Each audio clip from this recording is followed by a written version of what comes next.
ஏசாயா 14, 13, 14 வாசிங்க. என்ன பண்ணா, நான் வானங்களுக்கு ஏறுவேன், சிங்காசனத்தில் வீற்றிருப்பேன், தேவனுக்கு ஒப்பாவேன் என்று என்ன பண்ணான், தன் இருதயத்தில் சொல்லியிருக்கான். வாசிங்க. ஏசாயா 14, 13, 14 எடுத்துட்டீங்களா?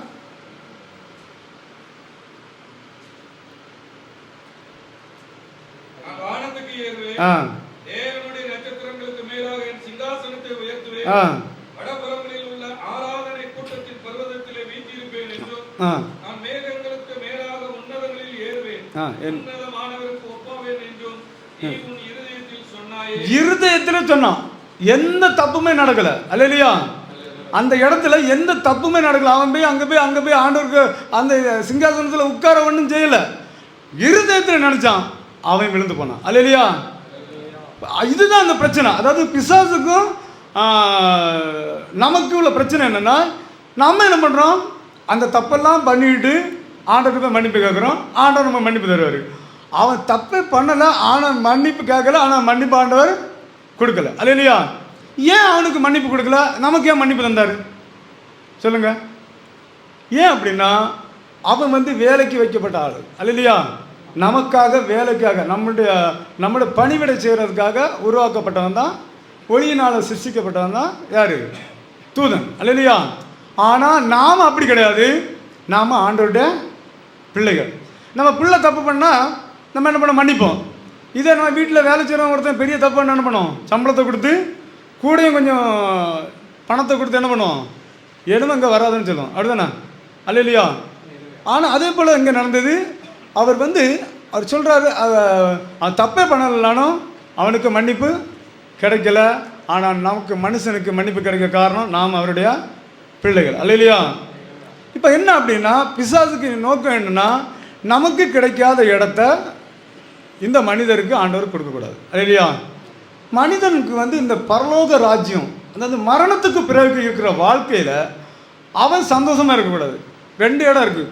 மனுஷன் மறிச்சா ஒன்றுலே நரகம், இல்லைன்னா பரலோகம். அல்லேலூயா. இந்த மரணம் காட்டுமா, ஒரு இடத்துல ஒரு ஆஸ்பத்திரியில் ஒரு தீ குளித்த ஒருத்தவங்க மறிக்கிற நேரத்தில் அந்த அவங்களோட பொண்ணுன்னா அவங்க அக்கா பொண்ணு சொல்லுது ஏன்ட, அந்த மறிக்கிற நேரத்தில் அவள் அலறாங்களாம். அந்த எதையோ பார்த்து பயந்த மாதிரி. யாராவது மறிக்கிற நேரம் பார்க்கும்போது அந்த நித்தியத்தை பார்ப்பாங்களாம். அந்த கடைசி அந்த நிமிஷங்கிறத விட 1/2 நிமிஷம் அந்த நித்தியத்தை பார்ப்பாங்களாம். அப்படி அவங்க சொல்கிறாங்க. அல்லேலூயா. அப்போ நாம் எங்கே போகிறோம் அப்படிங்கிறது அந்த நாட்களில் நமக்கு தெரியும். இப்போ பாருங்கள், ஏன் இந்த உலகத்தில் நமக்கு என்ன கேட்டாலும் பிசாசு தர ரெடியாக இருக்கும். அல்லேலூயா. உலகத்தின் அதிபதி யார்? பிசாசு. அப்படிதானே? பிசாசுக்கு இந்த உலகத்தில் இப்போ நீங்கள் ஒன்றும் வேண்டாம், இந்த உலகத்தில் எந்த தப்பு, இப்போ பாருங்கள், தப்புக்கெல்லாம் பயங்கரமாக என்னெல்லாமல் பண்ணிட்டு இருந்தாலும் எதுவுமே கிடையாது. பணம் இருக்கிறவன் என்ன பண்ணலாம் அப்படிங்கிற நிலவரத்துக்கு வந்தாச்சு. பணத்தை கொடுத்தோம்னா கதை முடிஞ்சுது. அல்லேலூயா. இந்த அளவுக்கு வந்திருக்கு. இந்த உலகத்தின் அதிபதி இந்த மனிதனுடைய கண்களை என்ன பண்ணியிருக்கான், குருடாக்கி வச்சிருக்கான். யோவான் 14:30 ஆண்டவர் சொல்கிறாரு, உலகத்தின் அதிபதி பிசாசு வருகிறான், அவனுக்குள்ள வேண்டத்தை ஒன்றும் இல்லை. அல்லேலூயா. ஒரு இடத்துல நம்ம பார்க்கும்போது ஒரு பெரிய ஒரு ஆள், 4 பேர் சொல்ல வரல, அவருக்கு பொண்ணுக்கு பிசாசு போராட்டத்தினால பாதிக்கப்பட்டு ரொம்ப கஷ்டப்பட்டுட்டு இருந்தாங்க. கஷ்டப்பட்டு இருக்கும்போது இவங்க ஒவ்வொரு இடமா போய் பார்க்குறாங்க, எப்படியாவது இவளை காப்பாற்றிடலாம், இவளை நல்லா கொண்டு வந்துடலாம் அப்படின்னு நல்லா பார்க்கும்போது ஒரு இடத்துலையுமே அவங்கள சரி பண்ண முடியலை. அப்போ ஒருத்தவங்க சொன்னாங்க, நீ இப்படி ஏசப்பா சர்ச்சுக்கு கூட்டிகிட்டு போங்க, கண்டிப்பாக உங்களுக்கு சரியாகும் அப்படின்னோடனே இவருக்கு அதில் நம்பிக்கை இல்லை. இருந்தாலும் பிள்ளைன்னா அவருக்கு ரொம்ப பாசம், என் பிள்ளை எப்படியாவது காப்பாற்றணும் அப்படின்னு சொல்லிட்டு விட்டாங்க. விட்ட உடனே அற்புத விடுதலை, அந்த பிசாசு அந்த பெண்ணு இடத்துலேருந்து ஓடி போயிடுச்சு. அல்லேலூயா. அப்போ இவருக்கு ஒரு ஆச்சரியம், நம்ம எவ்வளோ தூரம் பண்ண போகிறோம், நமக்கு கிடைக்கலையே, ஏன் இப்படி வரல, நம்ம இவ்வளோ தெய்வங்களை கும்பிட்டோம், இவனுக்கு நமக்கு கிடைக்கலையே, இது என்ன பண்ணன்னு இவருக்கு ஆச்சரியப்பட்டு என்ன பண்ண, இவரும் சபைக்கு வர ஆரம்பித்தார். நல்லா ஆண்டவரோடு நெருங்கி ஜீவிக்க ஆரம்பித்தார். கொஞ்ச நாள் கழித்த உடனே அவர் முக்கியமான ஒரு பங்கில் இருக்கிறதுனால நைட்டு ஒரு 12 மணி 1 நிமிஷத்தில் அந்த வல்லமை வருதான் அவர்கிட்ட. நீ ஏன் என்னை விட்டு போன, உனக்கு நான் என்ன துரோகம் பண்ணேன்? அல்லையா? கேட்டது யாரு? அந்த வெள்ளமை. அவர் எதை இது பண்ணிச்சோ அந்த வெள்ளமை வந்து கேட்குது.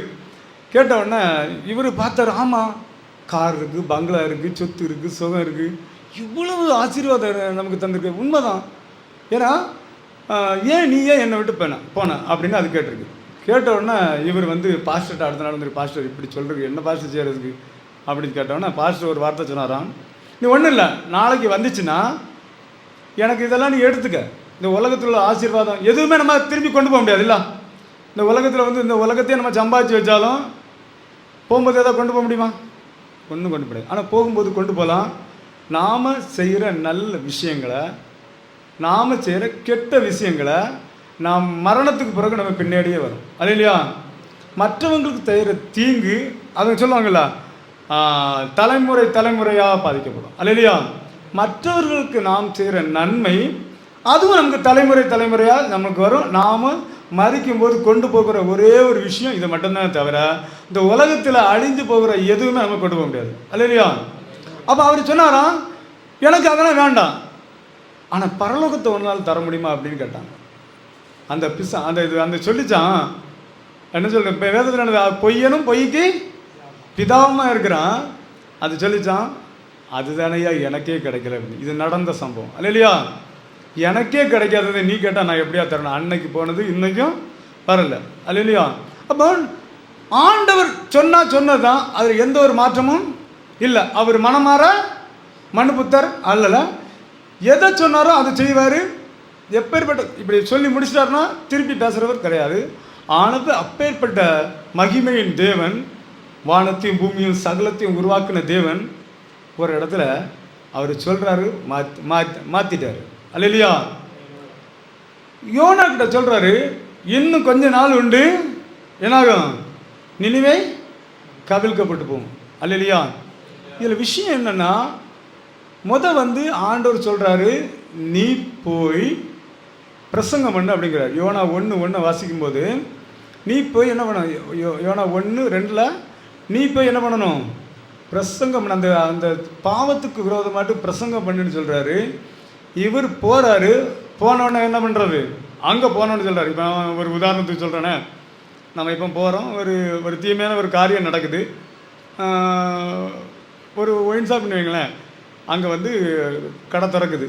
கடை திறக்கும்போது எங்கே சொல்கிறாங்க, நீங்கள் போய் அங்கே போய் மக்கள்கிட்ட போய் இப்படி குடிக்காங்கப்பா, குடித்தா உங்கள் உடம்புக்கு கேடு, உங்களுக்கு பணத்துக்கு கேடு, உங்கள் பிள்ளைகளுக்கெல்லாம் கேடு, உங்கள் பிள்ளைகள்லாம் கஷ்டப்படும், உங்களுக்கு ஒரு பிரச்சனை ஆச்சுன்னா என்னாகும், நீங்கள் ஒரு திடீர்னு ஏதாவது ஆயிடுச்சுனா கூட பிள்ளைகளை பார்க்க ஆள் இல்லை அப்படின்னு போய் என்ன பண்ணுறாங்க, பாஸ்ட் அனுப்பிவிடாரு, போய் என்ன பண்ணுங்க சுவிசேஷன் சொல்லுங்கள் அப்படின்னு அனுப்பிவிடுறாரு. நம்ம என்ன பண்ணுறோம், அதில் ஒதுங்கி இருந்து இப்போ நிறைய பேர் சொல்கிறாங்க, சொல்லிட்டுருங்க. அடுத்து பாஸ்ட் ஃபோன் பண்ணுறாரு, நீ ஒன்று பண்ணு, அதெல்லாம் சொன்னால் சரிப்பட்டு வராது, சட்டை இழுத்து மூட்டுன்னு சொன்னால் யாராவது முடிவுலாம். அல்ல இல்லையா? இங்கேருந்து போனாலே இப்படி சொன்னாலே அங்கே அடிக்கணும் போலீஸில், விழும்பா இல்லாதான். ஆனால் இவர் அங்கேருந்து சொல்கிறார், எப்படி ஐயா நீ போன சட்டை எடுத்து மூட்டு பார்த்துக்கலாம் அப்படின்னு என்னாகும். இதுதான் அங்கே யோனாவுக்கு நடந்தது. அல்ல இல்லையா? யோனாட்ட போகும்போது என்ன சொல்கிறாரு, நீ போய் பிரசங்கம் பண்ணு அப்படிங்கிறாரு. அந்த மக்கள் வந்து சாதாரண மக்கள் ஒன்றும் கிடையாது, ரொம்ப ஜாலியான மக்களாம். எப்படின்னா கொலை பண்ணுறத இன்ட்ரெஸ்ட்டாக பார்த்துட்டு ரசித்து சாப்பிட்டுட்டு இருப்பாங்களாம். நம்ம சாப்பிடும்போது செல் நோண்டுவாங்க சிலவங்க டிவி பார்த்துட்டே சாப்பிடுவாங்க, பார்த்துருக்கீங்களா? டிவி பார்த்து அதேமாரி ஜாலி. அந்த டைம் பாஸுக்காக என்ன பண்ணாங்கன்னா, கொலை பண்ணுறது டைம் பாஸ் அப்படி ஒரே அடியாக கொலை பண்ண மாட்டாங்களாம். கையெல்லாம் துண்டு வெட்டி வெட்டி வெட்டி கொஞ்சம் கொஞ்சமாக கொலை பண்ணுவாங்களாம். அப்படிப்பட்ட நல்ல மனுஷங்க அங்கே யார், நினிவேல உள்ள ஜனங்கள். அதனால் இவர் ஏற்கனவே பயந்து என்ன பண்ணிட்டாரு, மாற்றி ஓடிடுறாரு.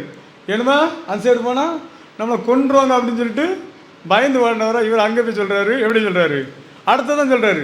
அந்த யோனா வந்து 3:10 வாசிக்கும்போது ஆண்டவர் சொல்கிறாரு, 3:10 இல்லை, அதுக்கு முன்னாடி யோனா 1:2 ஆமாம் சொன்ன வார்த்தை. ஆமாம், மக்கள்கிட்ட சொல்கிறாரு, அந்த சொல்கிறாரு, நீ என்னமே இப்போ இவ்வளோ நாள் உண்டு, இத்தனை நாளில் என்ன பண்ணணும், இந்த நினிவே கவிழ்க்கப்பட்டு இந்த நினிவே அழிஞ்சு போகிறோம். இப்போ நீங்கள் நல்லா பாருங்க, ஒரு மனுஷன் வந்து சும்மா போய்ட்டுருக்கிறவங்க குடிச்சு வச்சு நீ இப்போ 3 நாள் செத்து போயிடும் அப்படின்னு சொன்னால் என்ன பண்ணுவாங்க, ஐயோ நல்ல பிள்ளை தங்க குட்டி நீங்கள் சொல்லிட்டா உம்மானியா சொல்லுவான், செவிடு உடனே என்ன பண்ணுவோம், பேத்துருவானா பார்த்த மாட்டானா, அப்படி தானே? அல்லையா? ஏன் என்னாச்சு, நான் சொல்கிறது புரியலையே உங்களுக்கு? புரியுதா? இப்போ